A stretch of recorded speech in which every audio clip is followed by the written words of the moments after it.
Carla, alam mo na ba? May nakita na namang bangkay sa may gulod kaninang umaga. Oo, Vince. Isa na namang babae. Ang sabi ng mga nakakita, puno raw ng pasa at sira ang damit. Parang ginahasa siya bago pinatay. Hindi na to bago. Ilang beses na itong nangyari. Pero wala pa rin nahuhuli. Paano nangyayari yun? Kasi pinagtatakpan. Anong ibig mong sabihin? May alam ka ba? Si Kapitan, hindi ba napansin mo? Sa tuwing may ganitong kaso, ang bilis niyang isara ang investigasyon. Kesyo walang ebidensya, kesyo wala raw testigo. Pero paano magkakaroon kung mismo ang mga tao natatakot magsalita? Sigurado ka ba dyan sa hinala mo? Oo naman, wala nga lang akong ebidensya. Pero alam ko, may kapit sa kapulisan ang walang hiyang yun. Sa bagay may punto ka naman.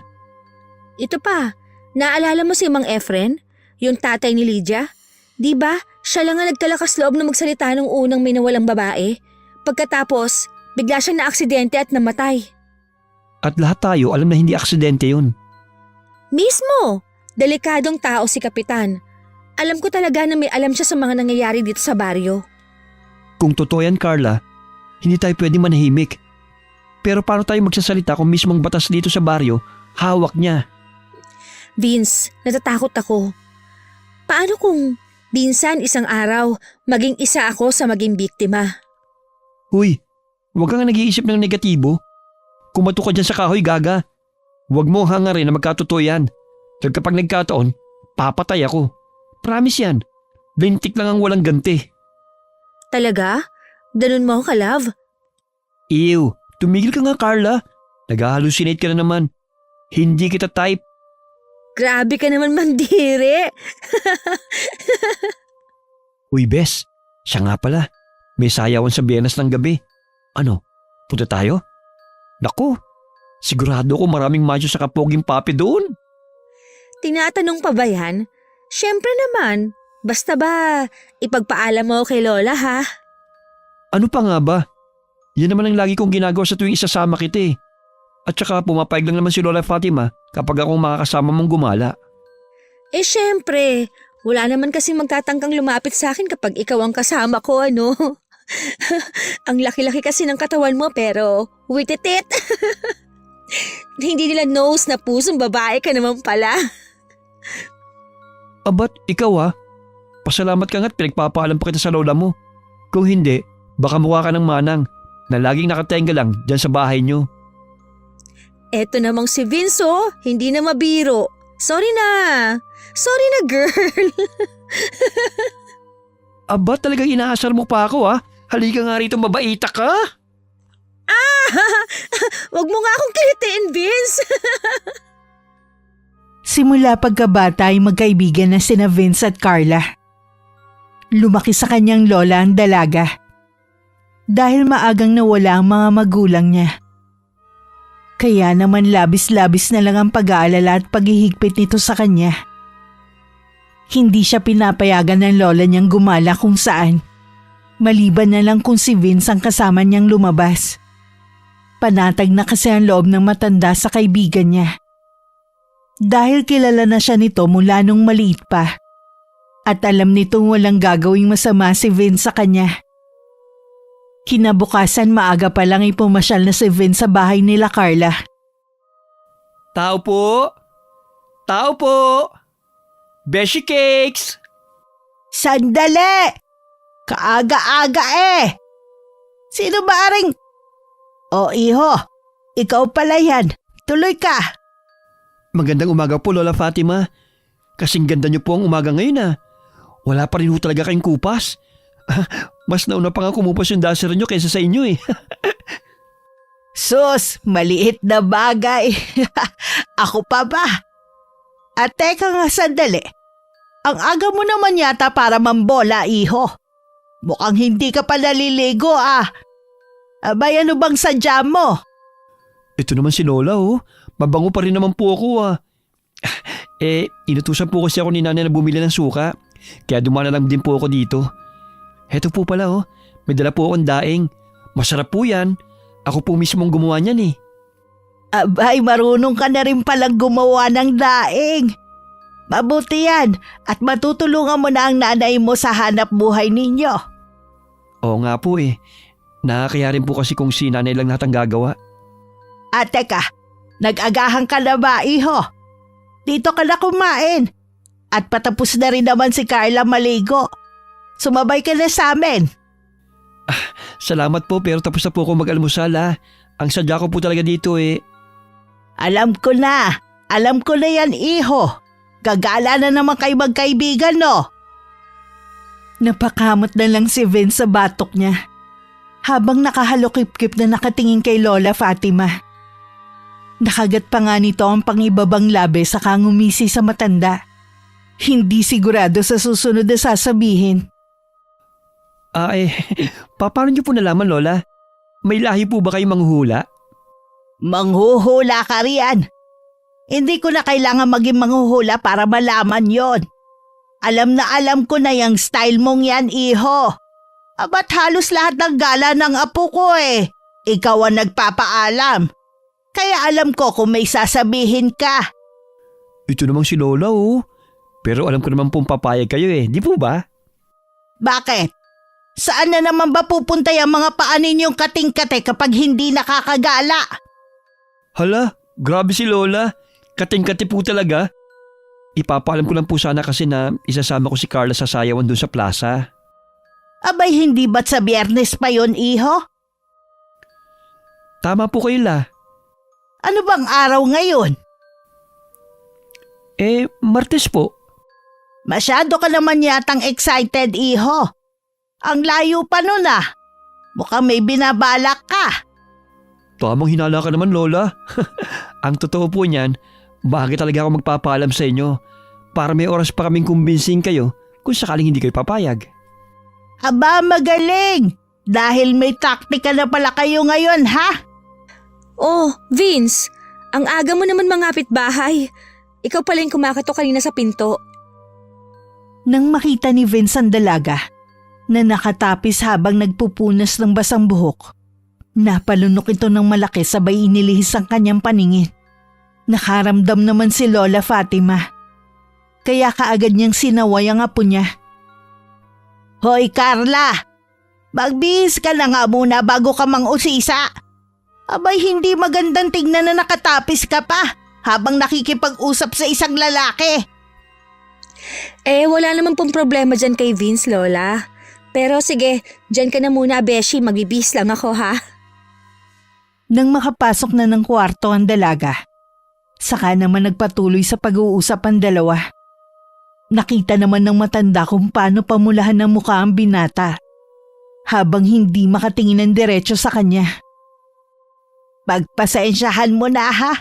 Minsan talaga nawawala sa sarili ang apo ko eh. Sanay na po ako, Lola. Wala po kayong dapat na ipag-alala. Papayagan ko si Carla. Pero ibalik mo siya sa akin ng buo, ha? Huwag mong pababayaan. Huwag po kayong mag-alala. Never ko pong pababayaan si Carla. Matanong ko lang. May gusto ka ba sa apo ko? Po? Bakit hindi ka makasagot? May gusto ka, no? Naputo lang sasabihin ni Vince nang lumabas ng kwarto ang dalagang bagong bihis. Nakasuot lang ito ng sleeveless dress na hanggang tuhod ang haba. Simple pero kitang-kita ang hubog ng katawan ng dalaga. Napalunok na naman si Vince dahil sa tanawing nasisilayan. Ngunit kaagad din naman nakabawi nang umuntag si Lola Fatima. Hoy! Natulala ka na, iho! May gagawin pa po pala ako sa bahay la. Tama, mauna na po ako ha. Carla, uwi na ako ha. Sige, Vince. Mag-iingat ka. Salamat, tutuloy na ako. Natatarantang lumakad palabas ang binata. At nakasunod naman dito ang mata ng matanda. Ramdam ng matanda na may pagtingin ng binata sa apo nito. Kahit nagpapakita to ng pagkalamya at kalambutan sa pagkilos. Masaya naman ang matanda dahil alam niyang mabuting tao naman ang binata at hinding-hindi ito gagawa ng masama sa kanyang apo. Tara na't kumain, iha. Sige po, Lola. Teka, at maghahain po ako. Iha, may itatanong lang sana ako sa'yo. Ano po yun, La? Ikaw ba may manliligaw na? Po? Naku, Lola. Wala pa pong nagkakamali. Talaga ba? Di mabuti naman kung ganon. Alam ko rin naman pong hindi niyo pa ako papayagan na magnobyo eh. Kaya kung may manliligaw man, di syempre po, matik na dead man na kaagad. Carla po, hindi naman sa pinagbabawalan kita Ang sakin lang naman kung sakaling may manliligaw ka nga, kilatisin mo munang maigi nang hindi ka masaktan at magsisi sa huli. Lola, wala naman pong nagtangkang manligaw kasi nga po, di ba? Hindi naman po ako nakakagala nang hindi kasama si Vince. Wala naglalakas ng loob na lumapit sa akin dahil siguro takot sa kanya. Parang tatay kasi ang dating ng kaibigan kong yun eh. Kahit ang totoo lalaki din ang gusto. Abay, totoo ba yung sinasabi mo, iha? Parang hindi ko naman nakikitaan ng kabaklaan si Vince Tsaka kahit ganun yun maaasahan at pinagkakatiwalaan ko siya. Sa bagay, tama naman po kayo, Lola. Kaya nga po, magkaibigan pa kami hanggang ngayon dahil mabait at matulungin po siyang tao. Saka, bakla po talaga yun. Huwag na lang po ninyong ipagsabi. Kaya kung sakaling may manligaw man sa'yo, gusto ko yung kagaya niya ang pipiliin mo, ha? Nang hindi ka kawawa pagdating ng panahon.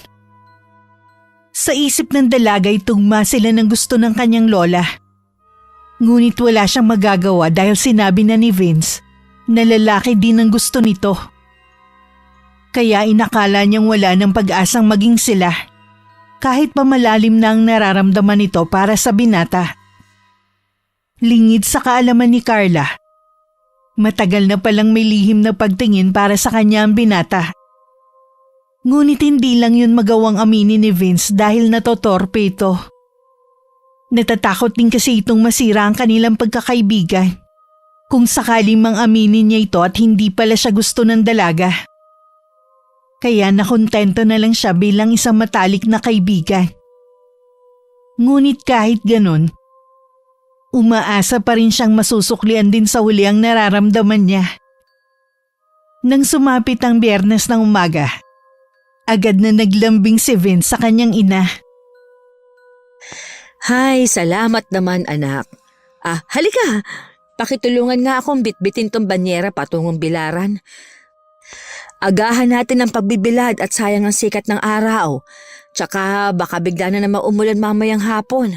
Babaho itong mga isda. Ako na po magdadala niyan, Nay. Sigurado ka ba anak? Mabigat ito. Sigurado po ako, Nay. Kayo naman, para namang hindi lalaki ang anak nyo. Kung sa bagay, noong kaedad mo nga ang tatay mo makisig din yun at malakas. Manang-mana ka talaga sa kanya anak. Siyempre naman po. Kanino pa ba ako magmamana? Siya po yung tatay ko Pero mana din naman po ako sa inyo kasi loyal kayo kay tatay. Kahit nga po ilang taon na siyang nawala sa atin, hindi pa rin po kayo humahanap ng kapalit niya. Siyempre. Nangako kasi ako sa tatay mo na siya lang ang mamahalin ko hanggang sa huling hibla ng buhay ko. At tutuparin ko yon, anak. Hay, sana all na lang talaga loyal. Sana all din ang mahal. Hay nako, loko ka talagang bata ka. O siya, tara na't nang maibilad na natin itong mga to. Pagdadaing ang hanap buhay ng mag-ina. Mas pinili ni Aling Trining na magnegosyo na lang. Kahit maliit kesa mamasukan. Maliit din kasi ang bigayan sa mga house helper.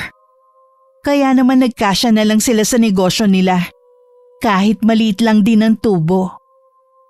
Ang mahalaga hindi sila masyadong napapagod at nakakapagpahinga sila at nakakakain sa tamang oras. Anak, hindi ba magkakaroon ng pasayawan mamaya sa plaza? Pupunta ba kayo ni Carla? Opo, Nay. Naipagpahalan ko na po siya kay Lola Fatima at pumayag na po siya. Huwag na lang muna kayong pumunta. Alam mo, kinakabahan kasi ako eh.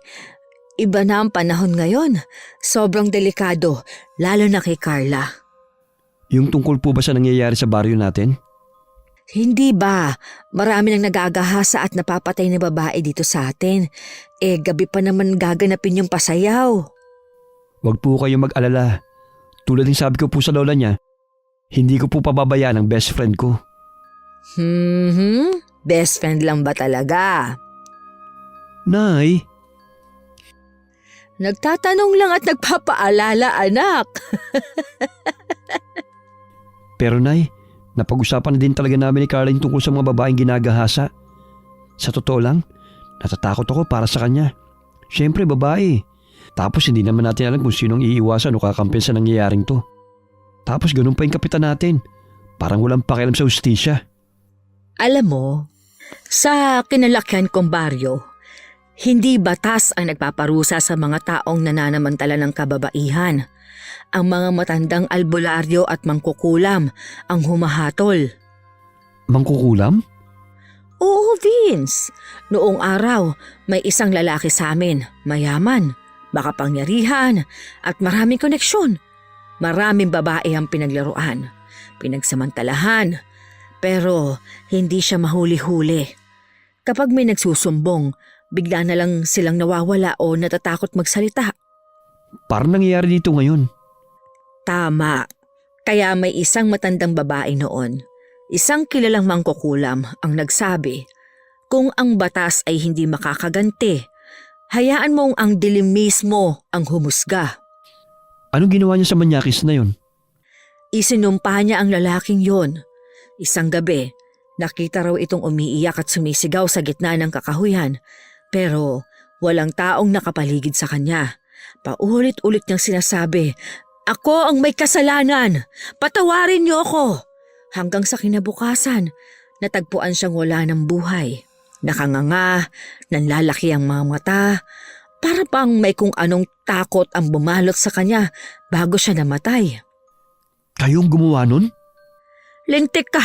Mukha ba akong mangkukulam? Sino? Kilala niyo ba? Yung kapatid ng lola mo. Marunong siyang mangkulam. Dapat may ganun din dito sa atin para matigilan yung kamanyakan ng taong gumagawa nun sa mga babae rito. Para matigilan yung kamanyakan ng taong gumagawa nun sa mga babae dito. Gusto mong magkaroon ng mangkukulam sa lugar natin? Kung para sa hustisya, Nay, bakit hindi? Sus! Tumigil ka! Huwag kang humiling ng ganyan at baka magkatotoo. Ang anumang kapangyarihan, kung galing sa masama, hindi kailanman magiging mabuti, anak. Pero Nay, wala namang nangyari sa mga kaso rito eh. Ilang babae na ang naging biktima, pero wala pa rin nahuhuli. Kung may isang tulad ng kapatid ni Lola, baka matakot sila. Hindi mo alam ang sinasabi mo, Vince. Oo, nakuha nila ang hustisya noon, pero may kapalit yun. Ano po? Hay, wag na nga lang natin pag-usapan yan. Basta mag-iingat na lang kayo mamaya ni Carla. Siya nga pala, Nay. Nasaan po pala yung polo ni Tatay? Aling polo? Nay naman, ilan po ba ang polo ni Tatay? Isa, bakit? Bakit pa po kayo nagtatanong kung alin doon? Kung wala rin naman po akong pagpipilian. Ay, oo nga pala. Bakit nga ba ako napatanong ng ganon? Baka signs of aging na po yun, Nay. 5 taon na lang, magsisinkwenta na po kayo eh. Bata pa yun, no? Sobra ka. May iba ko. Saan mo naman gagamitin ang polo, anak? Susutin ko po mamaya. Aba, poporma ka yata ah.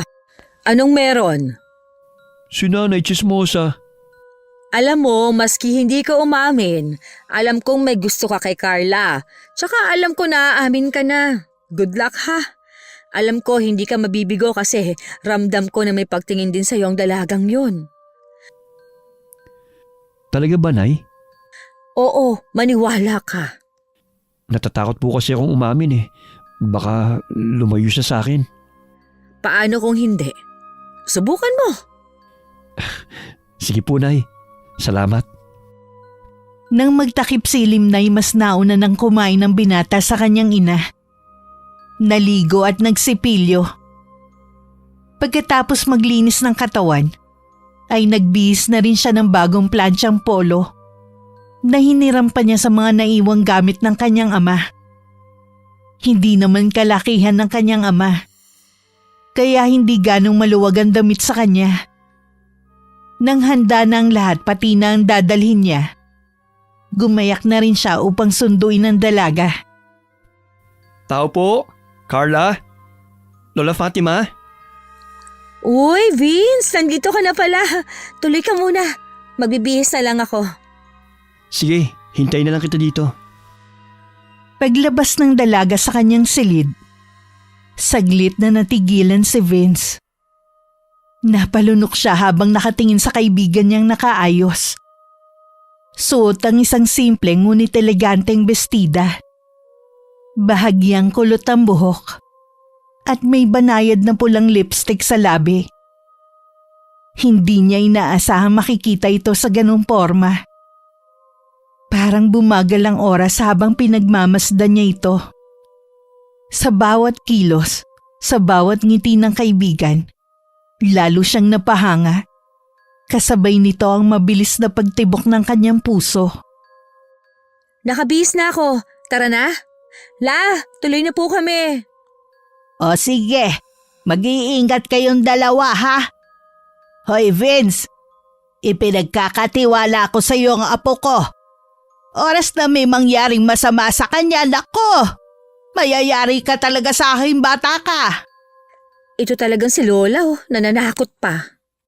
Opo Lola, ako na pong bahala kay Carla. Huwag na po kayo mag-alala. Ikaw Carla, huwag kang lalayo kay Vince ha. Lagi ka lang sa tabi niya. Para naman po akong bata niyan, Lay. Aba't nagre-reklamo ka yata? Baka gusto mo wag na lang tumuloy at dito ka na lang sa bahay. Di po ako nagrereklamo. Sabi ko nga po, didikit lang ako kay Vince eh. O siya, sige na. Lumakad na kayo. Nang makapagsayaw kayo ng matagal. Habang naglalakad ang dalawa, isang itim na sasakyan ang dahan-dahang dumaan sa gilid nila. Bukas ang mga bintana nito. Kaya kitang-kita nila ang mga lalaking sakay. Nagpalitan ng tingin ng magkaibigan. Parehong nakakaramdam ng kaba. Lalo na nang mapansin nilang bumagal ang sasakyan. Ang malamlam na ilaw ng poste ay bahagyang nagpakita ng maitim na ngiti ng isa sa mga lalaking sakay. Binilisan ng dalawa ang paglalakad nila. Nakahinga lang sila ng maayos nang nilampasan na sila ng sasakyan. Kilala mo ba yung mga yun? Hindi pero yung isa namumukhaan ko. Parang nakita ko na minsan sa bahay ni Kapitan. Baka kamag-anak niya siguro. Kamag-anak pala ng kupal na kapitan. Sayang, pogi sana. Pogi? Kinikilig ka na niyan? Parang ngayon ka lang nakakita ng pogi Hala, hindi ha. Nagsabi lang na pogi yung isa, kinikilig na agad. Grabe ka naman. Iwasan mo mga yun. Hindi maganda ang kutob ko sa kanila. Mabuti pa umuwi lang kaya tayo. Hala, wag naman. Naghihintay yung mga friend natin sa plaza. Tsaka, wala namang mangyayaring gulo ngayon. Ang daming dayo ang dadalo. Safe naman tayo kapag maraming tao. Sige na nga. Pero kapag may naramdaman kang kakaiba, sabi mo kagad sa akin ha. Nax, protective. Aba natural. Hindi kita hayaan mapahamak no? Pilit nilang isinasantabi ang hindi maipaliwanag na kaba na iniwan ng sasakyan dumaang kanina. Ngunit sa di kalayuan sa dilim ng kalsada, may mga matang tahimik pa ring nakasubaybay sa kanila. Nang hindi nila namamalayan, nagpatuloy lang sa paglalakad sina Vince at Carla. Hanggang sa narating na nga nila ang plaza. Hinanap nila kaagad ang mga kaibigan. At nadatnan nila ang mga to na kausap ang mga lalaking nakita nila kanina sa sasakyan. Napakunot pa ang noo ni Vince nang bumaling sa kanila ang isang lalaki. At nakangiting sinalubong ang papalapit na si Carla. Hi, good evening. Carla, tama ba? Oo, paano? Hindi mo siguro natatandaan pero simula dati pa, Nung una naming bakasyon dito sa baryo nyo, binala ko na talaga magpakilala sa'yo. Kaso wala lang akong lakas ang loob nun eh. Si Kevin ay pamangkin ng kapitan nila. Nakapatid naman ng ina nitong si Aling Delilah. Lumaki to sa Maynila at sanay na itong mambola ng mga babae. Madalas sa mga nabobola nito ay ang mga probinsyanang katulad ni Carla. At dahil nga ayaw naman ni Carla na makabastos at lumabas na suplada, sinakyan na lang nito ang trip ni Kevin. Ako nga pala si Vince. Vince, nice meeting you pare. Hindi ko alam na may kuya pala si Carla. Hindi niya ako kuya pare. Actually, best friend niya ako. Oh, best friend. Nice. At ikaw naman, ano nga pangalan mo ulit? Oh, sorry. Nakakalimutan ko palang magpakilala sa inyo. Nakaka-distract kasing kagandahan mo eh. By the way, I'm Kevin. Wow, ang lakas naman. Wala bang ibang linya? Mukhang marami ka nang ginamitan yan ah. Hindi naman. Totoo lang naman sinasabi ko eh. Nga pala, pamangkin ako ni Cap. Talaga? Taga saan ka nga pala? Dito. Malinaw naman siguro sa sinabi mong lagi kang nagbabakasyon dito, di ba? Oo nga pala. Sorry, napaulit lang. Ganun ba? Sige, mag-enjoy ka lang ha. Sama lang ako sa mga kaibigan ko. Tara na, Vince. Sandali lang, Carla. Sorry, Kevin. Hindi ako mahilig sa scripted na small talk. See you around kung talaga nagbabakasyon ka rito. Sabay na naglakad sina Vince at Carla palayo. Habang naiwan si Kevin na nakangiti pero halatang tinablan sa mga sagot ni Carla. Agad na dumistansya ang dalawa. Nang makumpirma ni Carla na pamangkin nga ito ng kapitan, siya na agad ang umiwas. Ayaw niyang magkaroon ng kahit na anong koneksyon dito. Dahil alam niyang walang patawad ang pamilya nito. Kaya hanggat maaari lalayo na lang siya sa binata para makaiwas sa anumang maaaring mangyari. Kilala pa naman ang pamilya nila sa kawalang hustisya at pangmamanipula ng mga krimen na kinasasangkutan ng mga to. Grabe, taray naman nun. Ikaw may tinatago ka pala mga English sa baol ng lola mo. Bakit siya lang ba marunong magkonyo? Kalalaking tao ang arte magsalita, kairita? Talaga lang akala ko ba gwapo? Aanhin ko naman ng gwapo. Mas gwapo ka pa kaysa sa kanya. Talaga? Aba, may mukhang tinatago ka yatang paghanga sa akin Hoy, kapal mo bakla! Sinabi ko lang na mas gwapo ka pero hindi ibig sabihin may gusto ako sa'yo. Pero aminin mo, ako lang ang gwapong hindi mo iniiwasan. Hay nako, Vince, tigilan mo nga ako. Natural na hindi kita iiwasan. Ikaw lang ang pases ko para makagala eh. Ewan ko ba kung anong ipinakain mo sa lola ko at tiwalang-tiwala sa'yo. Grabe ka naman, aray Pero bakit namumula ka? Anong namumula? Ikaw talaga kung ano-ano sinasabi mo. Mainit lang siguro. Pero wala ka bang kilig na nararamdaman sa akin? Tigilan mo na nga ako, Vince. Natigilan si Vince. Natulala siya habang nakatitig sa mukha ng dalaga. Nais na niyang sabihin ng nararamdaman niya para dito. Pero nagtatalo ang kanyang isip kung tama ba ang gagawin niya o hindi. Huy, natulala ka na naman dyan. Bakit? May dumi ba ako sa mukha ha? Ito, makatitig sa akin parang gusto mo akong tunawin Carla, gusto ko sa… Nakakuha na ng buwelo at lakas ng loob si Vince para magtapat sa dalaga. Nang bigla na namang sumingit si Kevin. Talagang hindi papayag ang dayo na hindi makuha ang gusto nito. Kaya naman muli nitong inagaw ang atensyon ng dalaga. Carla, binilhan kita ng mainom. Baka lang kasi nauuhaw ka na eh. Vince, pwede ko bang hiramin saglit si Carla? Saglit lang, promise. Kakausapin ko lang siya. Sige, pero basta dyan lang kayo Huwag kayong lalayo. Teka. Di ba may sasabihin ka? Ano yon? Nakalimutan ko na eh. Sigurado ka? Oo, pero hayaan mo. Kapag naalala ko, sasabihin ko kagad sa'yo. O sige, Tayo na Carla, dun tayo. dito na lang tayo. Madilim na sa banda dun eh. Alam kong takot ka sa akin dahil pamangkin ako ng kapitan. Carla, alam ko ang mga balita tungkol sa tiyo ko. At sa maniwala ka man o sa hindi ako katulad niya. Hindi ko rin masasabing mabuti kang tao dahil lang sa sinabi mo. Tama ka. Kaya hayaan mo muna ako magpakilala sa'yo ng maayos. Oo, nagkakilala na naman tayo kanina, di ba? Oo nga, pero mas gusto ko pang kilalanin ka ng lubusan. Talaga? Seryoso ka? Ano ko ba? Siyempre oo. Kung gusto mo talaga, sige. Bumisita ka sa bahay.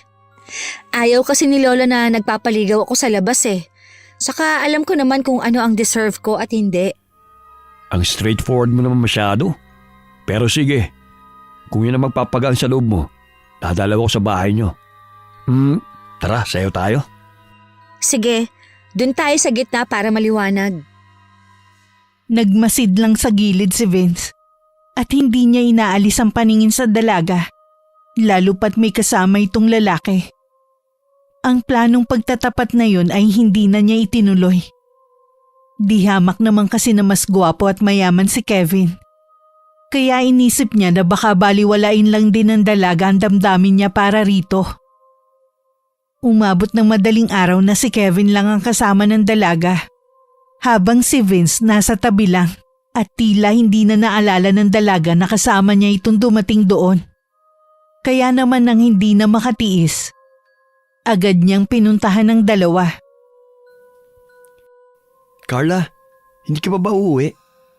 Ako na mag-aatid sa kanya. Ako na. Magkasama kaming pumunta rito, kaya magkasama rin kaming uuwi. Ihahatid ko na lamang siya para hindi na siya mapagod sa paglalakad. Kevin, okay lang. Sanay naman na kaming maglakad ng malayo eh. Tsaka baka magtaka rin ng lola ko kapag ikaw ang naghatid sa akin. O sige, kung yan ang gusto mo eh. Basta bibisita ako sa inyo ha. Ikaw ang bahala. Sige na, mauna na kami. Mag-iingat ka ha. Salamat. Salamat din. Nag-enjoy akong kasama ka. Ngiti na lang ang itinugo ni Carla sa sinabing yun ni Kevin. At saka hinila na ang kaibigan para umuwi. Habang naglalakad ay tahimik lang silang dalawa. Sa lahat na naging gala nila ay yun ang pinakatahimik. Madalas kasi sila nag-aasaran sa daan habang pauwi. Minsan pa nga'y naghahabulan sila. Ngunit ngayon mabigat ang pakiramdam ni Vince dahil hindi niya nagawa ang kanyang layunin. Habang ang dalaga naman ay nakikiramdam lang sa kasama. Kaya hindi rin umimik hanggang makarating na nga sila sa kani-kanilang tahanan. Kumusta naman ang lakad mo, anak? Ano, nasabi mo na ba sa kanya? Olats po, Nay. Anong olats? Binasted ka, anak? Hindi naman po.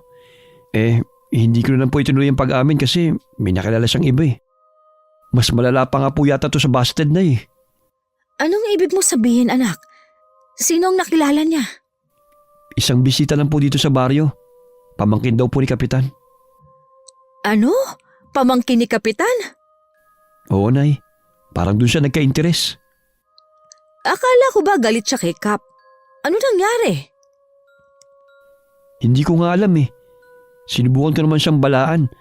Saka nung una naman, Nay, tinatarayan niya yun. Ewan ko, biglang nagbagong ihip ng hangin. Biglang tumigas ang ulo. Hindi naman sa nanghuhusga ako ng tao pero alam mo kasi, hindi ako naniniwalang may mabuting bunga kung galing sa bulok na puno. Anong gagawin ko, Nay? Ayoko naman panghimasukan masyadong buhay niya. Pero hindi ko rin matiis na pabayaan siya mapalapit sa kanila. Anak, minsan ang pinakamabuting magagawa mo ay siguraduhin mong nariyan ka kapag kailangan ka niya. Hindi mo siya mapipilit na makinig. Pero kapag dumating ang araw na makita niya ang totoo, dapat nandyan ka para saluhin siya. Ang hirap, Nay. Ang sakit makita siyang may ibang kinikilala. Ganyan talaga, anak.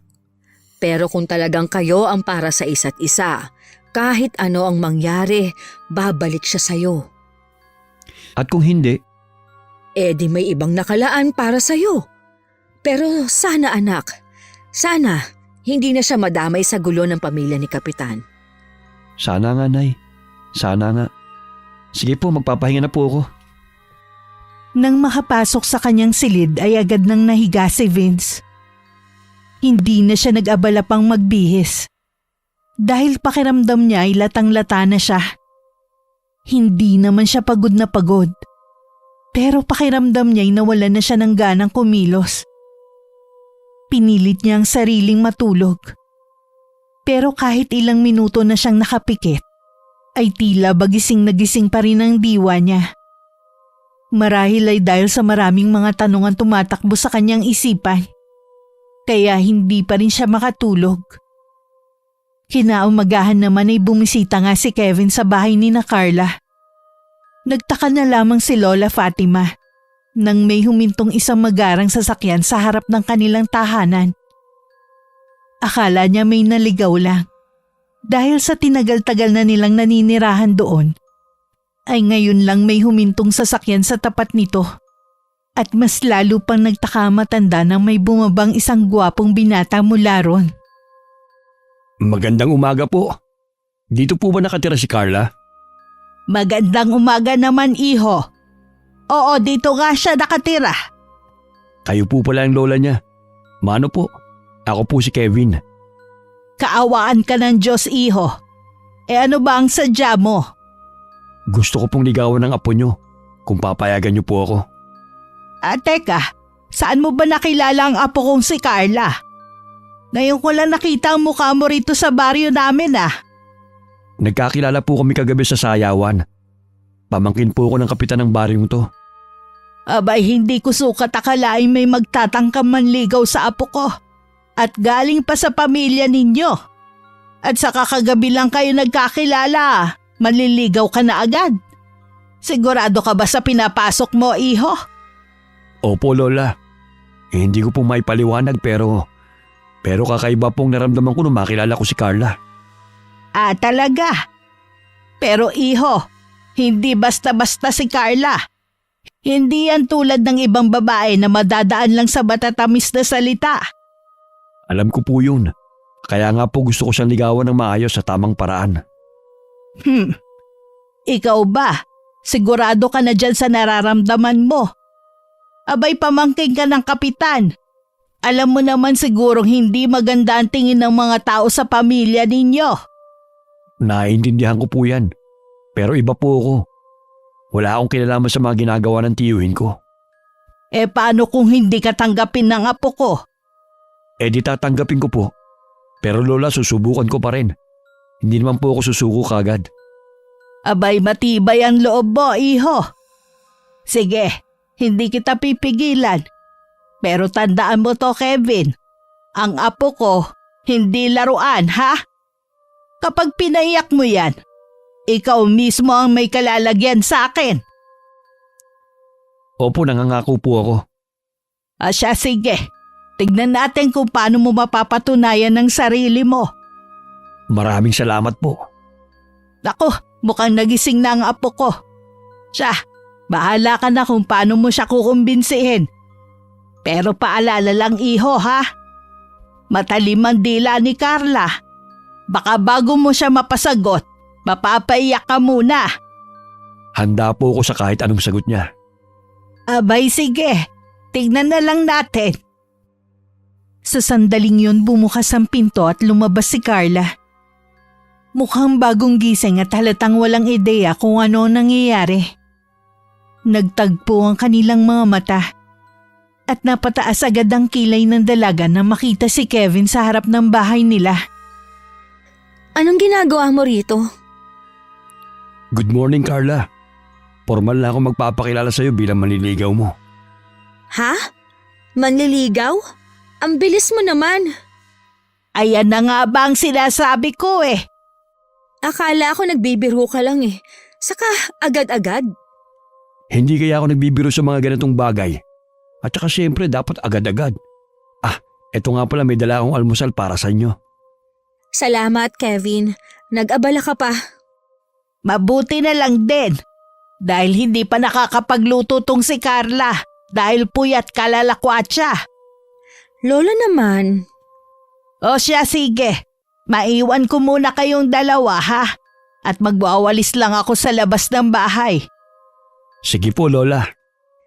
Teka, kumain ka na ba? Oo, kumain na ako kanina sa bahay bago ako pumunta rito. Sige na, kain ka na. Ang kulit naman nito. Habang kumakain si Carla ng agahan, hindi niya maiwasang mapansin ang presensya ni Kevin. Sa kabila ng galit niya sa pamilya nito, tila hindi niya magawang itaboy ang binata. Alam niyang dapat ay may distansya siya. Ngunit sa hindi niya malamang dahilan, may kung anong pumipigil sa kanya. Hindi niya maunawaan kung bakit hindi niya magawang maging malamig sa binata tulad ng inaasahan niya. Masarap ba yung ulam? Ha? Oo, masarap. Sige, ubusin mo yan ha, para mabusog ka. Dahil sa pagbisitang yun ni Kevin sa bahay nila, inakala ni Carla na totoong nararamdaman ito para sa kanya. Pati si Lola Fatima ay napaniwala nito na mabait at magalang itong tao kahit ang totoo ay pakulo lamang yun ng lalaki para makuha ang kanyang gusto sa dalaga. At dahil nga sa pinakitang pagbait-baitan ng binata, naniwala na nga ng tuluyan ng maglola. Matapos ang isang linggong pagbabalik-balik nito sa bahay ng dalaga, ay sa wakas umubra na ang kanyang plano. Sinagot na nga siya ng dalaga at nakuha na niya ang tiwala ng matanda. Kaya maaari na niyang ituloy ang kanyang binabalak. Lola Fatima, magpapaalam lang po sana ako mamaya kung pwede ko pong ilabas si Carla mamayang gabi. Kakain lang po kami. Teka sandali. Bakit sa labas pa kayo kakain? Ang mabuti pa dito na lang kayo sa bahay. Magluto na lang kayo ng gusto niyong kainin. At magaling naman magluto yan si Carla eh. Gagastos ka pa niyan. Ayos lang naman po na gumastos ako para kay Carla. Espesyal naman po kasi siya sa akin eh. Kahit na. At sa kagabi pa kayo lalabas. Abay hindi ako papayag. Bakit naman po nung si Vince ang kasama ng apo niyo pumayag naman po kayo? Dahil kababata ni Carla si Vince at matagal ko na siyang kilala. Alam kong hindi gagawa yun ng masama sa aking apo. Paano ko naman po mapapatunayan na mapagkakatiwalaan din po ako kung hindi niyo ako bibigyan ng pagkakataon? Kahit isa lang po, Lola. Kahit ngayon lang po. Sige na. Siya nga po pala. Ito po, may pinabibigay po pala si Mama sa inyo. Itong bibingka. Tulad ba to ng dati? Masarap ba ito? Opo, masarap po yan. Tulad ng dati. Kaya ubusin niyo para lahat ng sabihin ko, hindi niyo tatanggihan. Anong sabi mo, iho? Hindi ko masyadong narinig eh. Anong hindi tatanggihan? Sabi po ni Mama, huwag niyo daw po tatanggihan yan kasi special daw po yan. Habang umunguya si Lola Fatima ng bibingkang inabot ni Kevin, unti-unting lumambot ang kanyang ekspresyon. Kanina lang ay may pag-aalinlangan pa siyang nararamdaman. Ngunit sa hindi may paliwanag na dahilan, tila gumaan ang loob niya sa binata. Maya-maya pa nagpatuloy siya sa pagkain. Tila hindi na naiisip ang pag-aalangan kanina. Napansin to ni Kevin at lihim na napangiti. Ilang saglit pa, nag-angat ng tingin si Lola Fatima at tumingin kay Carla na tahimik na nanonood sa kanila. Sige na apo, sumama ka na sa kanya. Pinapayagan na kita. Napakunot ang noo ni Carla. Tila nagtataka sa biglaang pagbabago ng isip ng kanyang lola. Kanina lang ay parang tutol ito. Pero ngayon bigla na lang pumayag sa pag-alis nila. Samantalang si Kevin naman ay nakangiti ng buong buo. Halatang kontento sa naging resulta ng kanyang munting estratehiya. Saan ba tayo pupunta, Kevin? Basta, huwag ka na maraming tanong. Baka kung saan yan ha? Ano ka ba? Kakain lang tayo sa labas, kaya huwag ka mag-alala. O sige, sabi mo eh. Habang binabaybay nila ang daan sakay ng kotse ng binata, nagsimulang magtaka ang dalaga na mapansin niyang hindi sila papunta sa direksyon ng bayan kung saan nandun ang kainan. Sa halip lumiko sila sa isang makipot at madilim na daan, papalayo sa mataong lugar. Kevin, saan mo ako dadalhin?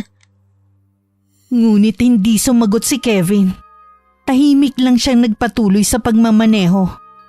Napahigpit ang hawak ni Carla sa bag niya at naging malikot ang kanyang mga mata. Sagutin mo ko!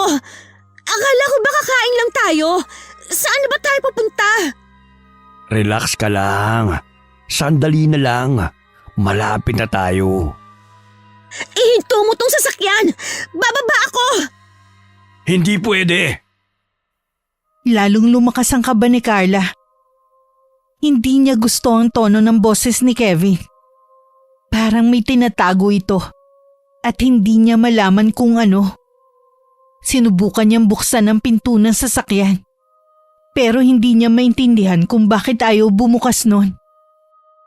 Ano ba? Hindi na ito nakakatawa! Huminto ka na! Ngunit hindi siya pinansin ni Kevin. Nakapirmi lang ang mga mata nito sa daan. Dire-diretsyong nagmamaneho sa madilim at tila hindi mataong lugar. Napatingin siya sa bintana. Walang ibang sasakyan. Walang ibang tao. Duguan na ang kanyang mga kuko sa kakakalas sa seatbelt nang bigla siyang napahinto. Huminga siya ng malalim. Pinilit na pakalmahin ang sarili. Hindi siya pwedeng magpanik. Kailangan niya mag-isip. Kevin, ano bang meron? Bakit mo ako dinala sa lugar na to? Huwag ka matakot, Carla. May gusto lang akong ipakita sa'yo. Gusto ko nang umuwi. Buksan mo to. Bababa na ako. Sa palagay mo'y pakakawalan pa kita? Ha? Anong pinagsasabi mo? Muling itinuloy ng binata ang kanyang pagmamaneho. Hanggang sa makarating sila sa isang abandonadong bahay. Sa dulo ng daang kanilang tinatahak. Ganun na lamang ang takot na naramdaman ng dalaga. Nang makitang naglabas ng baril si Kevin at tinutok yun sa kanya. Kevin, ano to? Bumaba ka na. Nanginginig ang kamay ni Carla habang nakatitig sa baril na nakatutok sa kanya. Pakiramdam niya ay biglang nanlamig ang buong paligid. Hindi niya inakalang hahantong sa ganito ang simpleng pagpayag niyang sumama rito. Kevin, anong ibig sabihin nito? Akala ko… Tama ng tanong, Carla. Basta sumunod ka na lang kung ayaw mong masaktan. Napalunok siya. Pilit na pinakalma ang sarili. Wala siyang ibang magawa kundi sundin ang gusto nito. Dahan-dahan siyang bumaba ng sasakyan. Ang puso niya'y parang gustong lumabas sa kaba. Inilibot niya ang paningin sa paligid. Isang lumang bahay. Sira-sira ang bubong. Basag ang mga bintana at tila matagal nang iniwan. Walang ibang tao. Wala siyang matatakbuhan. Kevin, please. Kung ano man to, hindi pa huli para umatras. Pero ngumiti lang si Kevin. Hindi na yun ang maamong ngiti na nakita niya noon, kundi isang malamig at mapanlinlang na ngiti. Itinulak siya nito papasok sa loob ng bahay. Huwag ka nang umarte, Carla. Dito ka muna. Napasigaw si Carla nang biglang bumukas ang isang pinto ng bahay. Mula ron may lumabas na dalawang lalaking hindi niya kilala. Matitigas ang kanilang muka. Halatang sanay sa ganong sitwasyon. Humitit muna ng sigarilyo ang isang lalaki bago nagsalita. O, di ba maganda siya? Ha? Natawa ang dalawang lalaki pero sumang-ayon din sa kanya. Tuwang-tuwa ang mga to dahil inisip nilang muli na naman silang magpapakaligaya sa gabing yon. At tulad ng dati, nagsimula na silang gumamit ng ipinagbabawal na droga. Napaatras si Carla. Nanginginig sa takot. Napatingin siya kay Kevin. Umaasang may maaaninag siyang awa sa mukha nito. Pero wala. Wala ni katiting. Kevin, bakit mo ito ginagawa sa akin? Solve na ako. Mga pare, ako muna ha. Standby lang kayo dyan sa labas. Doon muna kami sa kwarto nitong chicks ko. Walang hiya ka! Bastos! Huwag ka nang pumalag. Huwag ka mag-alala. Magiging masaya to. Masasolve ka sa akin. Kevin, wag! Parang awa mo na! Ngunit tumawa lang ito. May halong yabang sa kanyang tinig. Sa gilid ng kanyang mata, nakita niyang lumabas na ang dalawang lalaki sa pinto. Iniwan silang dalawa sa loob ng madilim na silid. Wala nang iyakan, Carla. Mag-enjoy ka na lang. Parang demonyo ang binatang tumatawa habang unti-unti nitong hinuhubad ang sariling kasuotan. Hanggang pati ang panloob nito'y tinanggal na rin. Mas lalo pa nga itong natawa nang makita kung paano panlakihan ng mata ang dalaga. Huwag kang lalapit! Sinasabi ko sa'yo, isusumbong kita sa mga polis! Ha? Pulis? Sa tingin mo ba maniniwala sa'yo mga pulis kapag nagsumbong ka sa kanila? Mag-isip ka nga, Carla. Kayo ang may kagagawa ng mga panggagahasa at pagpatay sa mga babae dito sa baryo? Nadali mo. Ay, halika na. Huwag mo na akong pahirapan kung ayaw mong matulad sa kanila. Hindi! Lumapit si Kevin. Ang kamay nito'y lumanda sa braso ni Carla. Pababa sa bewang. Kevin, wag! Parang awa mo na! Ngunit ngumisi lang si Kevin. Tila wala itong naririnig. Lumakas ang kabog ng dibdib ni Carla. Pakiramdam niya unti-unti siyang nauubusan ng oras. Kailangan niyang kumilos bago mahuli ang lahat. Dahan-dahan siyang umatras. Pero agad siyang sinundan ni Kevin. Hinablot ang kanyang kasuotan. Nagkapunit-punit ito dahil sa kanyang pagiging agresibo. Sinubukang umiwas ni Carla, pero nang sandaling lumapat ang likod niya sa malamig na dingding, doon niya napagtanto na wala na siyang matatakbuhan. Wala na, Carla. Akin ka na ngayon. Hayop ka, Kevin! Akala mo ba, basta-basta mo nalang magagawa ang gusto mo? Pilit siyang nagpumiglas. Hinawakan niya ang braso ng binata at buong lakas na kinagat ito. Napaatras si Kevin sa sakit. Gago! Anong...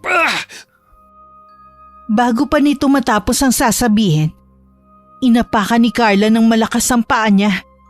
Dahilan para mapaurong siya. Hindi pinalagpas ng dalaga ang pagkakataon. Siniko niya to sa sikmura at nang mapayuko sa sakit, isang malakas na sampalan dumapo sa mukha ng binata. Habang natitigilan si Kevin, agad na dinampot ni Carla ang isang kahoy sa sahig at binato yun sa lalaki. Mabilis siyang tumakbo papalabas ng kwarto. Hinahabol naman siya ng malalakas na mura ni Kevin. Tarantadong... Huwag mong isipin makakatakas ka! Narinig niyang bumukas ang pinto sa labas. Nandun ang mga kasama ni Kevin. Pero hindi siya titigil. Mas pinabilis pa niya ang takbo. Hinanap ang kahit anong daan palabas ng abandonadong bahay. Hindi siya pwedeng mahuli. Hindi siya pwedeng sumuko. Pero isang malakas na tunog ng baril ang nakapagpatigil sa pagtakas ng dalaga. Kasabay nun ay nabuwal siya at nawalan ng kakayahang kumilos. Nanlabo ang kanyang paningin. Pero bago siya tuluyang mawalan ng malay, naramdaman niyang may humaplo sa kanyang katawan. Tumulo ang luha sa mga mata ng dalaga bago siya tuluyang nawalan ng malay. Nasa tabi niya si Kevin. May halong kasabikan at kasamaan ng titig nito. Sinamantala niya ang kahinaan ng dalaga. Mabilis siyang yumuko upang tuluyang maisakatuparan ng kanyang maitim na balak. Oh mga chong, tulad ng dati, kayo na ang bahalang dumisipat siya sa babaeng to. Maluwag naman na naging pagkakangiti ng mga lalaki. Alam na kasi nila ang ibig sabihin nun. Oras na para sila naman ang lumigaya. Hinintay muna nilang makalabas ang kaibigang lalaki bago simulan ng pagpapaligaya. Ngunit nang makaalis na si Kevin, nakarinig sila ng mga kaluskos at mga padyak mula sa labas ng abandonadong bahay. Nagkatinginan ng mga lalaki. Agad na nagbunot ng patalim at baril. Handang harapin kung sino man ang nasa labas. Unti-unti silang lumapit sa bintana. Pero bago pa nila makita kung sino ang nasa labas, isang malakas na kalabog ang kanilang narinig. Biglang bumukas ang pinto. At sa isang iglap, may kung anong mabilis na anino ang sumalakay sa isa sa kanila. Isang matalim na sigaw ang umalingaw-ngaw, kasabay ng pagsirit ng dugo sa sahig. Bago pa sila makaputok ng baril, isang matinding puwersa ang tumama sa isa pa sa kanila. Agad itong nabuwal. Duguan ng leeg na tila pinunit ng matatalas na kuko. Si Carla kahit mahina pa mula sa natamong tama ng bala, nagawa niyang idilat ng kanyang mga mata. At sa kabila ng panlalabo ng kanyang paningin, nakita niya kung sino ang dumating. Isang nilalang na hindi niya inaasahan. Isang hugis taong nilalang. May matatalim na kuko at pulang mga mata ang nagangalit habang unti-unting lumalapit sa huling lalaking natitira. Sigaw ng sigaw ang lalaki hanggang sa tahimik na bumagsak ang duguan nitong katawan. Kasabay ng pagtigil ng kaguluhan, muli na namang bumigat ang mga mata ni Carla. Sa huling sandali bago siya tuluyang mawalan ng malay, isang tinig ang narinig niya.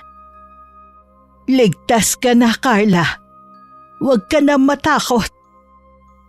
Nagising si Carla na pawis, habol ang hininga at nanginginig ang buong katawan.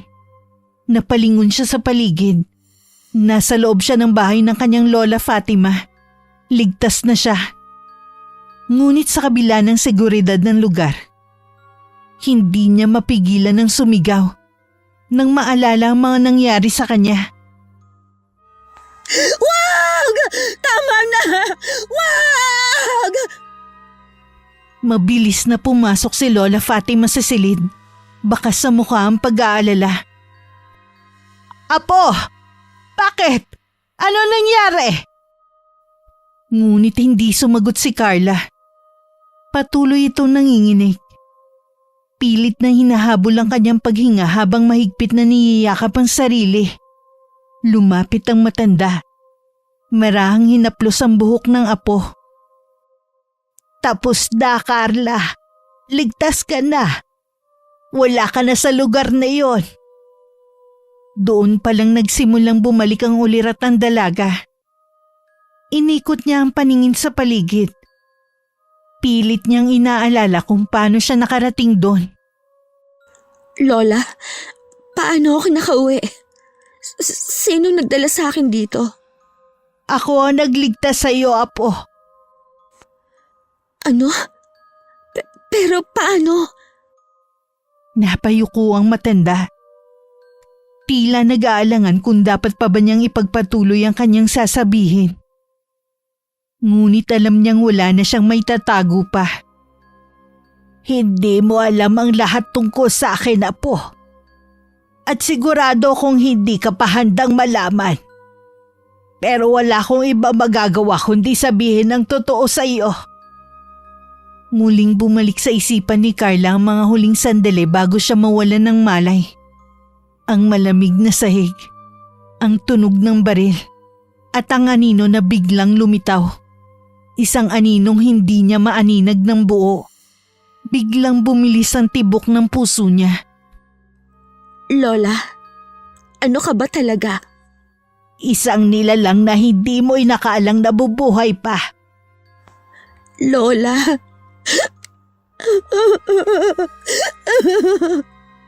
Matagal ko nang itinago ito, Apo. Pero siguro panahon na para malaman mo ang totoo. Nanginig ang tinig ng matanda habang nakatitig sa kanyang apo. Hindi niya kailanman inisip na darating ang araw. Nakakailanganin niyang ipahayag ang lihim na kanyang iningatan ng maraming taon. Lola, anong ibig mong sabihin? Isa akong aswang, Carla. Isinilang ako sa isang lahi ng mga nilalang na matagal nang umiiral sa mundong ito. Ngunit hindi ako katulad ng mga aswang na kinatatakutan ng marami. Hindi. Hindi maaari. Alam kong mahirap itong tanggapin. Pero kung hindi dahil sa akin, baka wala ka na ngayon. Napapikit si Carla. Pilit inaalala ang nangyari bago siya mawalan ng malay. Naalala rin niya ang malalakas na sigaw. Ang mga daing ng sakit at takot mula sa mga lalaki. Lola, anong ginawa mo sa kanila? Pinakawalan ko ang isang bahagi ng aking sarili na matagal ko nang kinokontrol. Ginamit ko ang tunay kong anyo para iligtas ka, Apo. Pinatay mo sila?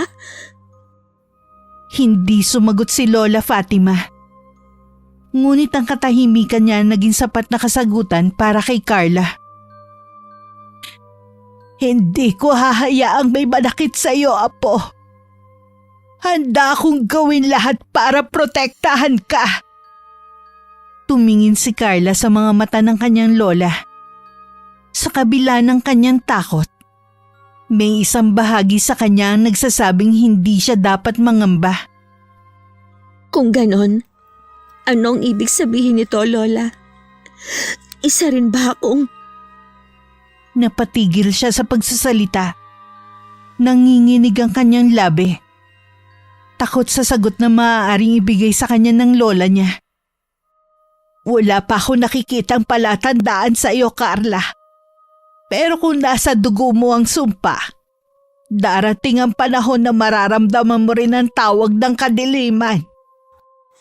Ayokong maging isang halimaw, Lola. Ikaw ang magpapasya kung anong magiging landas mo, Apo. Hindi lahat ng aswang ay masama. Ikaw pa rin ang pipili kung magiging masama ka o mabuti. Lola, si Kevin, ginahasa niya ako.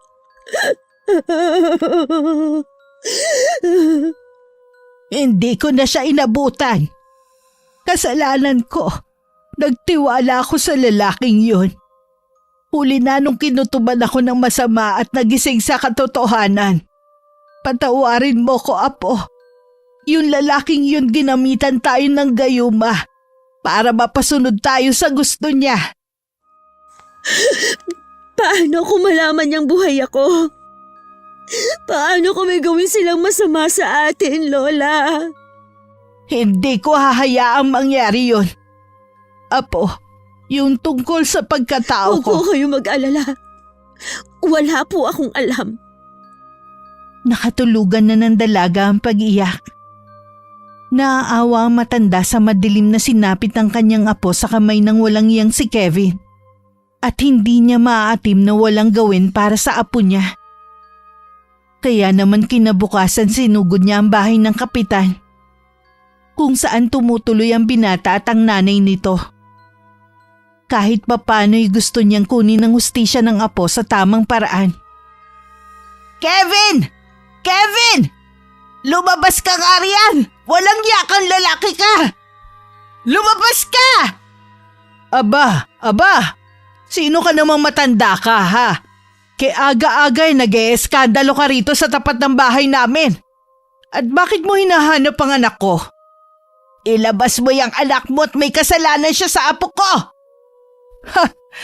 At ano naman ang kasalanan ng anak ko sa apo mo, Aber? Ginahasa ng anak mo ang apo ko! Ginahasa? Hindi gagawin ng anak ko yun. Maraming nagkakandara pa sa binata ko kung hindi mo lang alam. Bakit naman siya manggagahasa pa? Aber? Ano bang gusto mo, tanda ha? Pera? Baka namang ginusto lang ng apo niyo yan. Anong sinabi mo? Kinukonsinti mo ang katarantaduhan ng anak mo? Umalis ka na nga dito. Baka ipahabol pa kita sa aso. Hindi demanda ko yung hayop na batang yan. Hay nako. Sige, magdemanda ka kung gusto mo. Wala ka rin naman mapapala eh. Mag-aaksaya ka lang ng pagod at laway mo sa wala. Umalis ka na nga at nasisira ang araw ko sa'yo. Tandaan mo ito ha. Bilog ang mundo. Kung ngayon tumatawa ka, baka bukas iiyak ka na. Pagkatapos magsalita ng matanda ay tumalikod na ito at umuwi. Sa kabilang dako naman, napag-utusan naman si Vince na bumili ng inumin tubig nila ng kanyang ina mula sa tindahan. At nang madaanan niya ang bahay nila Carla, may kung anong nagtulak sa kanya para kumustahin ito. Kahit napilit siyang umiiwas sa dalaga magmula nang magkalapit ito kay Kevin, may bahagi pa rin sa kanyang gustong makita ang dalaga. Tao po? Lola Fatima? Carla? Nang marinig ni Carla ang pamilyar na tinig, agad siyang napatayo mula sa kinauupuan sa sala. Sa kabila ng matinding takot at pagkalito sa mga nangyari, isang bagay lang ang sigurado. Kailangan niya ng isang kakampi. Walang pag-aalinlangan niyang binuksan ang pinto. At nang makita ang binata, agad siyang napayakap dito. Para bang isang taon na silang hindi nagkita. Vince? Nagulat si Vince sa inasal ng dalaga. Hindi niya inaasahan ng ganitong pagtanggap. Lalo na't matagal na siyang umiiwas dito. Dahan-dahan niyang ibinalik ang yakap. Ramdam ang panginginig ng katawan ng dalaga. Carla? Ano nangyari? Bakit parang takot na takot ka? Hindi agad nakasagot si Carla.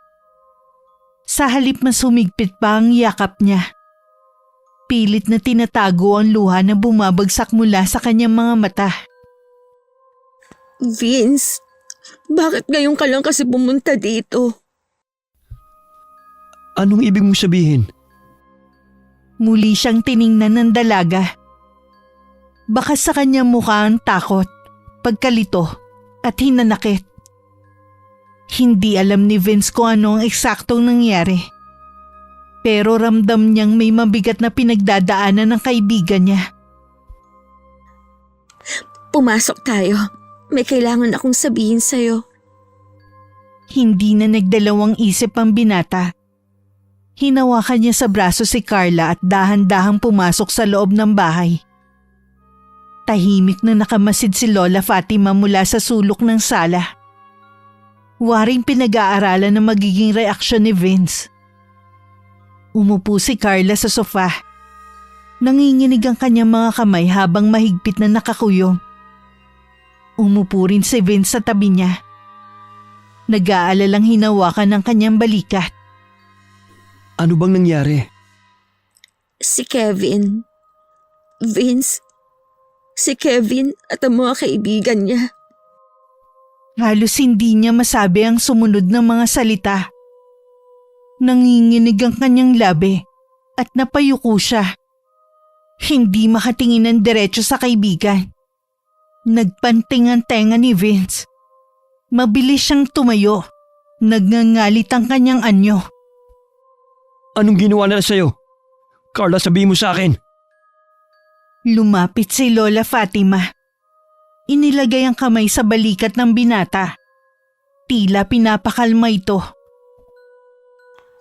Ginahasa ako ni Kevin. Ano? Ang gagong yon?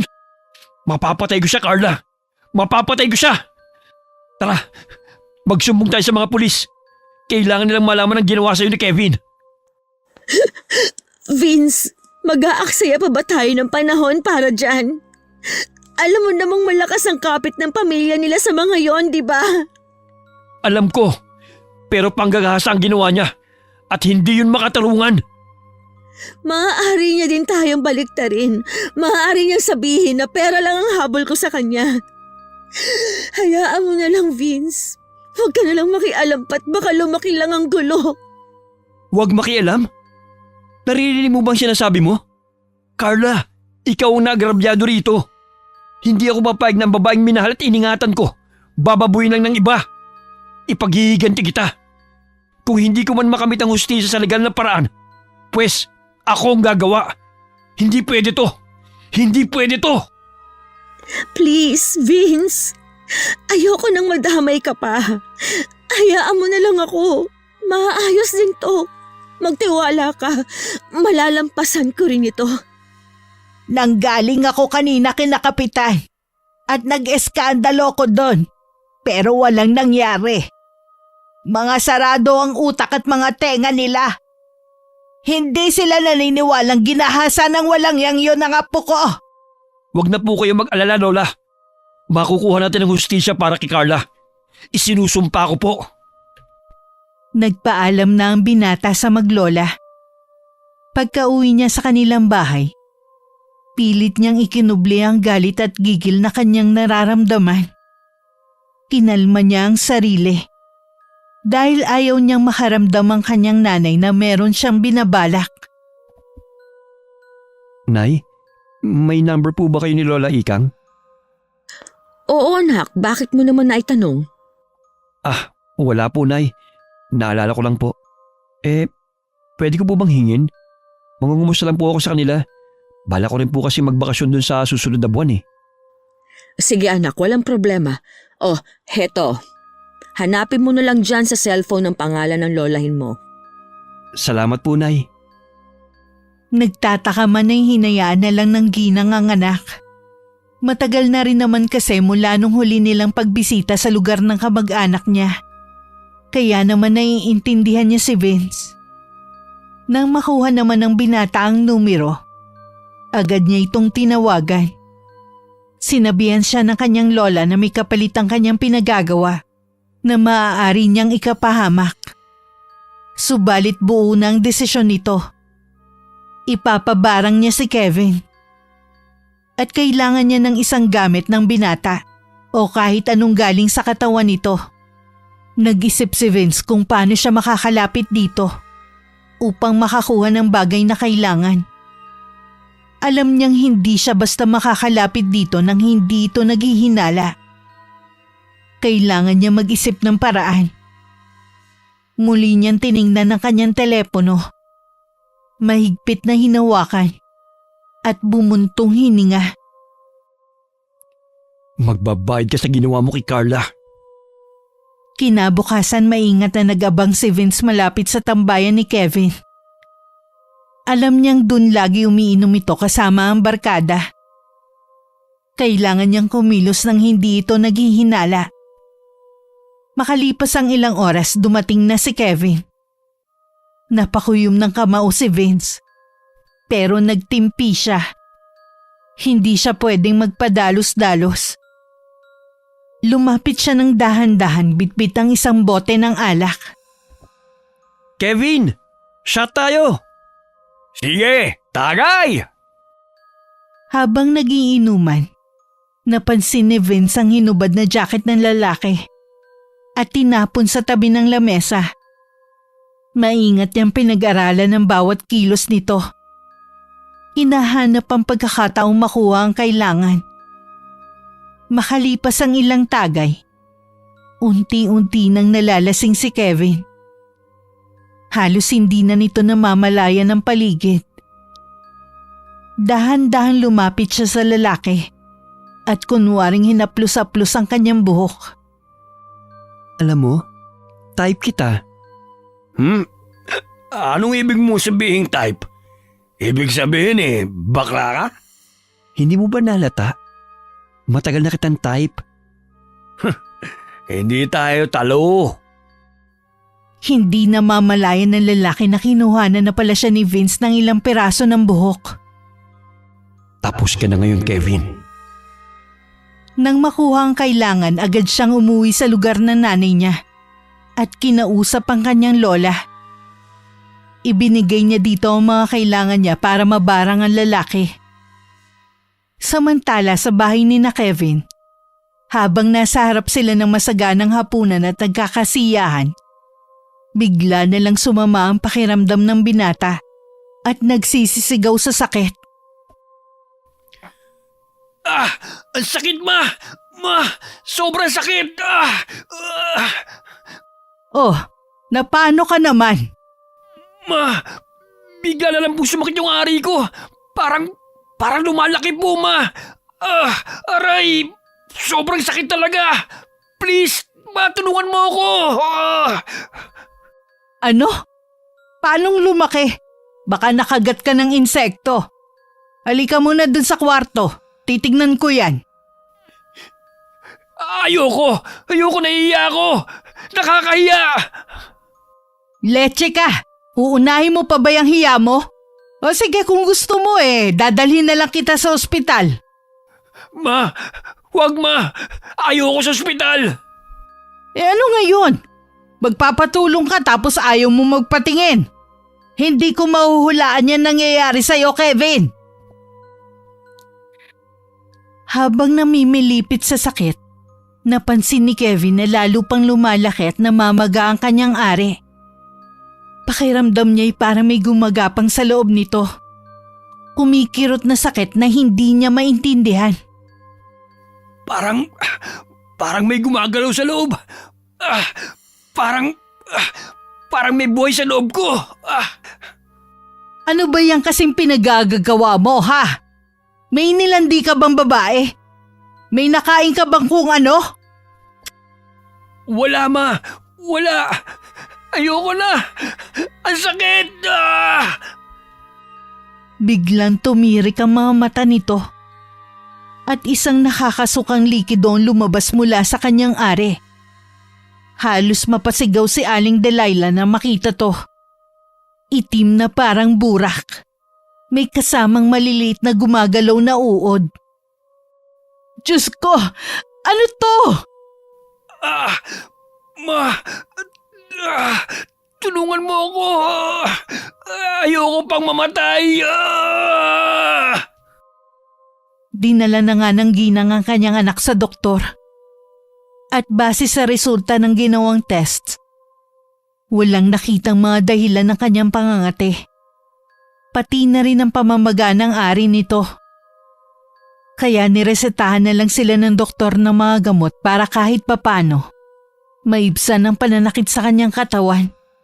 At dahil nga hindi kayang gamutin ng doktor ang kanyang anak, pumasok sa isip ng ginang na marahil ay kinukulam ni Lola Fatima ang anak niya. Kung hindi ka kayang gamutin ng doktor, baka sakaling magamot ka ng albularyo, anak. Albularyo? Ma, narinig niyo bang mga sinasabi niyo? Anong albularyo? Walang kwenta mga fake healers na yan. Niloloko lang kayo niyan para magkapera sila. Walang mawawala kung susubukan natin. Saka naranasan na rin ng tiyuhin mo ang makulam dahil sa pagiging babaero niya. Ganyan din ang nangyari. Namaga ang ari niya at ang mas malala pa, umiihi siya ng may kasamang dugo at nana. Pumunta sa albularyo ang mag-ina at nakumpirma nilang kinukulam nga ang binata. Dahil hindi pantay ang dalawang hinliliit nito sa kamay nung pinagtabi ito ng albularyo. Subalit hindi nila malaman kung sinong kumukulam sa kanya. Ang sabi ng albularyo, magaling daw ang mangkukulam. Kaya hindi ito mahuli At walang ibang maisip na salarin ng ina ng binata kundi ang matandang si Lola Fatima. Dahil siya lang naman ang sumugod sa bahay nila. At galit na galit sa kanyang anak. Hoy matandang hukluban, lumabas ka! Harapin mo ako! Walang yakang mangkukulam ka! Abat sino naman kaya ang tangke-degerang sumugod dito? Lola, mukhang mama po yan ni Kevin ah. Bakit po kaya sumugod yan dito? Mga mangkukulam, lumabas kayo! Hindi mang kukulam ang lola ko. Ano bang inieskandalo niyo dyan sa labas? Yang lola mong matandang hukluban, kinulam mga anak ko! Ano bang nangyari sa anak mo? Hay, salamat naman sa magkukulam na yan, ang bait! Buti nga sa inyo! Pweh!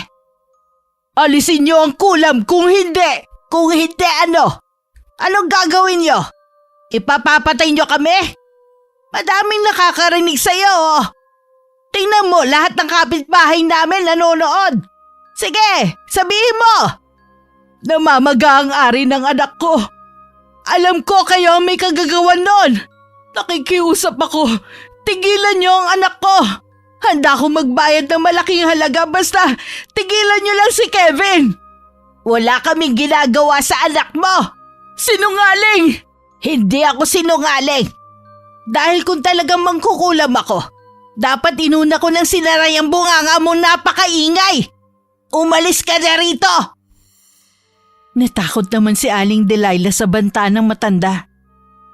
At naikuyom na lamang ang dalawang kamao bago dali-daling naglakad palabas ng bakuran nila. Natatawa pa nga si Lola Fatima. Dahil halos matapilok mga ang ginang sa pagmamadali. Saan ka ba galing? Pahingi po ng gamot. Ang hapdi po ng buong katawan ko. Parang sinusunog ako sa loob. Anak, ano nangyayari sa'yo? Bakit puro sugat na yung balat mo? Diyos ko, ang baho-baho mo. Para ka naagnas. Anak! Ewan ko. Ang kati po eh. Ang kati-kati. Kahit anong kamot ko, lalo lang pong sumasakit. Magbihis ka nga ng damit. Teka, bakit basa ito? Anak, may lumalabas na likido sa katawan mo. Diyos ko, may mga nana. Kaya pala ang baho-baho. Pakitignan po yung likod ko. Parang may gumagapang eh. Ang bigat. Parang may gumagalaw sa ilalim ng balat ko. Nanginginig ang kamay ni Aling Delilah habang dahan-dahan niyang tinataas ang damit ng anak. Ngunit pagtingin niya sa likod nito, halos mabitiwan niya ang hawak na t-shirt at mapaatras sa sobrang gulat. Anak! Diyos ko! Ano to? Sa kanyang harapan ang likod ni Kevin ay puno ng malalalim na sugat. At mula sa mga to may maliliit na uod na gumagapang palabas. Kumikislot-kislot habang binubutas ang balat nito. Agad na nagpahanap ang ginang ng ibang mas magaling na albularyo.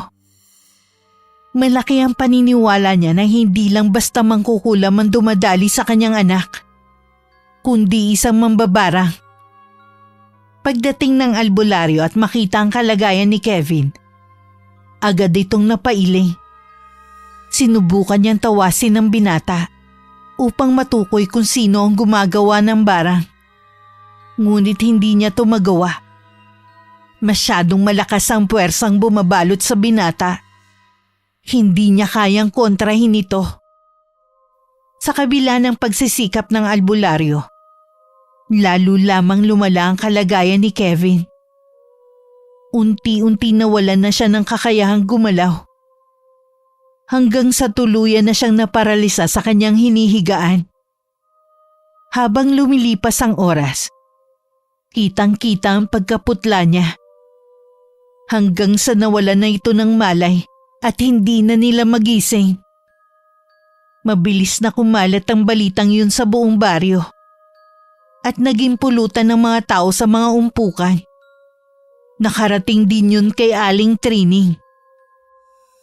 Anak, halika nga muna rito. Maupo ka sa tabi ko at may itatanong lang ako sa'yo. Ano po yun, Nay? May kinalaman ka ba sa nangyayari sa pamangkin ng kapitan?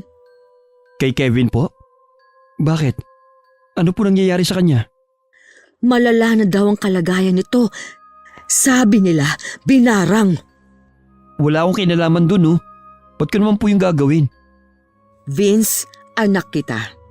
Alam ko kung kailan ka nagsisinungaling. Ano po kasi, Nay, eh? Pinagsamantalahan niya po si Carla. Ano ka mo? Pinagsamantalahan? Diyos ko! Mahabaging ama! Bakit? Mahabang kwento po. At isa pa, alam naman po natin na wala tayong makukuhang hustisya habang nandito tayo sa baryo na ito eh. Pero anak, baka madamay ka pa. Alam mo bang may kapalit yung mga ginagawa mo? Opo, pero kakayanin ko po yun. Ang hindi ko maaatim ay hindi mabigyan ng hustisya ang ginawa ng lalaki yun sa babaeng matagal ko nang iniingat-ingatan. Pero anak, alam mo bang usap-usapan na si Lola Fatima ang pinagbibintangan nilang bumarang dun sa lalaki? Oh? Nang marinig to ni Vince, agad siyang pumunta sa bahay ng maglola para tignan ang kalagayan ng mga to. Ayaw niya mapahamak sila nang dahil sa kanyang kagagawan. Laking gulat niya na makitang naroon ang ina ni Kevin. Nakaluhod at iyak ng iyak. Parang awa niyo na. Tanggalin niyo na ang sumpa ng barang sa anak ko. Masyado na siyang nahihirapan. Nangangayayat na siya at nagmamakaawang patayin na lamang siya. Alam kong may mali rin ako dahil kinonsinti ko ang mga ginagawa ng anak ko. Pero sobra-sobra naman po yung pagpaparusang ito. Hindi na po makatao. At ang ginawa niya sa apo ko na pambababoy, makatao ba yon? Hindi rin naman ah. Saka ilang ulit ko bang sasabihin sa'yo wala kaming kinalaman dyan sa nangyayari sa anak mo? Kung ano man niyang pinagdadaanan niya ngayon. Marahil karma na niya yan. Carla, pakiusap. Tulungan mo si Kevin. Please, Iha. Pasensya na po. Pero wala rin po akong magagawa sa mga nangyayari kay Kevin. Wala po kaming kinalaman sa sinasabi ninyo. Hindi ako naniniwalang wala kayong alam. Pero hindi pa rin ako titigil na magmakaawa sa inyo para tigilan na ang pagpapahirap sa anak ko. Kung kinakailangang araw-araw ako lumuhod sa harapan ninyo para lang patawarin niyo na ang anak ko sa mga nagawa niya sa inyo, gagawin ko. Gumaling lang ang anak ko. Biglang nakaramdam ng awa si Vince nang marinig kay Aling Delilah kung gaano nakalala ang kalagayan ni Kevin. Ramdam niya ang paghihirap ng puso ng babae. Kaya naman hindi niya magawang magsaya. Kahit alam niyang nararapat lang sa lalaki ang parusa, hindi pa rin niya maiwasang makonsensya. Agad niyang tinawagan ng kanyang lola at nakiusap na itigil na ang barang at huwag papatayin ng biktima. Mula nang matanggal ang sumpa ng barang, naging madali na sa mga albularyo na mapagaling ang binatang may sakit. Matapos mapagaling ang kanyang mga sugat, kusang sumuko si Kevin sa mga pulis at inamin ang ginawang panghahalay kay Carla. Sa pagsuko niya, hinarap niya ang mga kasalanang matagal niyang itinanggi. Nagkaroon na rin ng hustisya hindi lamang para kay Carla, kundi para na rin sa lahat ng mga babaeng naging biktima nila. Samantala si Carla naman ay nagsimulang bumangon mula sa bangungot na sinapit niya. Alam niyang mahaba pa ang proseso ng paggaling. Pero sa unang pagkakataon naramdaman niyang may hustisya pa rin sa mundo. Salamat, Vince ha. Ha? Para saan naman? Kasi lagi kang nandyan para sa akin. Maaasahan ka talagang kaibigan. Ay nako, Cynthia, syempre naman. That's what friends are for nga, di ba? At saka, alam kong ikaw rin na nagpabarang kay Kevin. Alam kong masama. Pero nagpapasalamat pa rin ako dahil tinuruan mo siya ng leksyon. Paano mo nalaman? Sinabi sa akin ng nanay mo. Si nanay talaga hindi mapigilan ng bibig. Sorry ginawa ko lang naman yun kasi Naiintindihan ko na nga ang kulit. hindi ka ba galit? Baliw! Bakit naman ako magagalit? Ako na nga tong ipinagtanggol at ipinaghigante. Aarte pa ba ako? Halika nga rito. Payakap ako. Sus! Ikaw ha? Para-paraan ha? Akala mo ba hindi ko napapansin? Napapansin ng alin na naman. Nalalaki ka na kumilos at magsalita. Yan na ba ang tunay na Vince ha? Ala! Huli ka! Ikaw ha? Nagbabakla-baklaan ka lang ba para makalapit ka sa akin? May gusto ka ba sa akin? Loko, matagal na kaya. Manhid ka lang kasi. At ako pa pala ang manhid. Ikaw lang torpe ka kasi. Sa pagkakataong yun, sa wakas ay umamin na rin si Vince sa kanyang nararamdaman. Tinanggap naman ito ng dalaga dahil alam niyang hinding-hindi siya masasaktan kapag ito ang pinili niya. Tuwang-tuwa naman si Lola Fatima nang malamang umamin na nga si Vince sa apo niya. Botong-boto kasi talaga siya sa binata. Lumipas ang ilang taon ng kanilang matibay na pagmamahalan. Sa bawat pagsubok na dumaan, mas lalo silang naging matatag hanggang sa dumating ang araw na nagpa siya si Vince. Nadalhin sa mas mataas na antas ang kanilang relasyon. Inalok niya ng kasal si Carla. Walang pag-aalinlangan tinanggap ito ng dalaga. Sa huli natutunan ni na Vince at Carla na ang buhay hindi palaging makatarungan. Ngunit may paraan upang bumangon mula sa sakit at pagsubok. Pinatunayan nila na sa kabila ng madilim na nakaraan, may pag-asa pa ring bumuo ng bagong simula. Wakas,